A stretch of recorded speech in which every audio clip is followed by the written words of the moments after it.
A guy was about to propose to his girlfriend when he felt something get slipped into his pocket. It was a note from the waiter, but what did it say and why the subterfuge? But before we start, smash the like button and make sure to subscribe if you haven't and hit that notification bell so that you won't miss any new stories.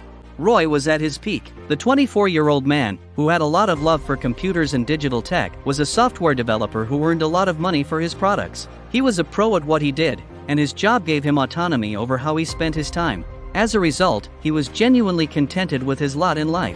He had a girlfriend named Karen, whom he met more than 6 months ago. She was a beautiful woman with lush curves and ivory skin who also appeared to be smitten with him as much as he was with her.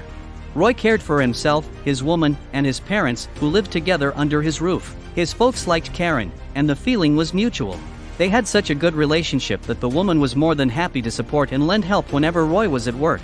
Both his parents had arthritis, and some activities were beyond them, so Karen would often help.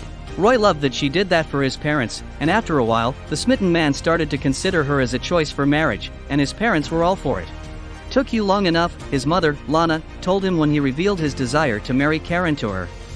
"You won't get any objections here, son," his father said too. Happy his son had finally found his soulmate, galvanized by their words, Roy decided to move forward with his plan. One day he went out and got a unique wedding band he knew Karen would like. "I'm going to do this," he said to himself, trying to soothe his frazzled nerves as he dialed her number. "Hey love," he said after she picked up. "I know this is out of the blue, but would you care to join me at Alberto's?" It was their favorite restaurant, the very same place they both met for the first time. "Of course, I'm famished," she exclaimed in her breathy voice he had come to love so much. While they had dinner in the restaurant, Roy noticed that a new waiter was working there. The man seemed to be staring at them when they entered, and he continued to the whole evening. Later on, the waiter brought them 2 glasses of wine. As he placed the tray on the table, Roy's name was called by a security agent. "Hello sir, your car was just evacuated for improper parking," he said. Roy quickly ran outside, but his car was still there. It was a prank. When he returned to his seat, the same new waiter walked by and accidentally dropped the tray on the floor near Roy's leg. It made a clatter, but nobody noticed over the din of quiet conversation and gentle music. As the waiter bent to pick it up, he carefully slipped a piece of paper in Roy's pocket and looked into his eyes.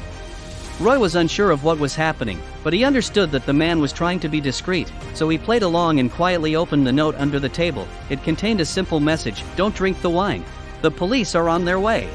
Roy was befuddled. What's going on? He wondered as he tried to keep his composure. After 5 minutes, the police arrived, and Karen was arrested. Roy still didn't understand what was happening until the waiter shouted, "Hurry, go home." Accompanied by the police, Roy hurriedly drove to his home, and when they arrived, they found a man running out of the house with a bag.